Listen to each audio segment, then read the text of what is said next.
High blood pressure کی وجوہات کیا ہوتی ہیں؟ آج کل بچوں میں بھی یہ چیزیں بہت زیادہ کامن ہیں، کیوں آخر؟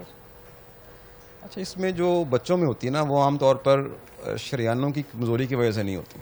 ٹھیک ہے. بچوں میں جو ہوتی ہے نا وہ مختلف وجوہات ہوتی ہیں، مختلف بیماریاں ہوتی ہیں. ان کا کوئی گردوں کا مسئلہ ہو سکتا ہے، ان کو کوئی ویسے کنجنٹل نارملی ہو سکتی ہے، پیدائشی نقص ہو سکتا ہے، کوئی خون کی شریانوں میں پیدائشی نقص ہو سکتا ہے.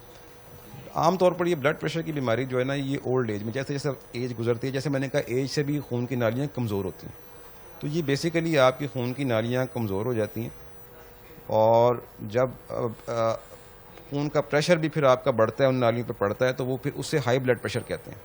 یعنی کہ وہی خون کی نالیاں جو پہلے آپ کے ایک پریشر کو ٹیک کر رہی ہوتی ہیں، اب وہ کمزور ہو گئی ہیں اور اب آپ کا بلڈ پریشر بڑھنا شروع ہو جاتا ہے، جس کی وجہ سے وہ نالیوں پہ اور الٹا افیکٹ پڑتا ہے. پھر ایک سائیکل چل پڑتا ہے، آپ کی نالیاں کمزور ہیں، ہائی بلڈ پریشر اور کمزور، پھر اور ہائی بلڈ پریشر اور نالیاں کمزور، چلتا رہتا ہے سلسلہ.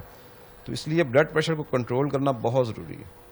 تو اچھا، جو لو ہو جاتا ہے، کئیوں کا ہائی ہوتا ہے، کئیوں کا لو ہو جاتا ہے، تو دونوں ہی خطرناک ہیں؟ یہ زیادہ ہائی بلڈ پریشر خطرناک ہے؟ زیادہ جو ہے نا وہ ہائی بلڈ پریشر خطرناک ہے. لو عام طور پر جو ہے نا وہ پاکستان میں کوئی ایسی کوئی بیماری نہیں ہے.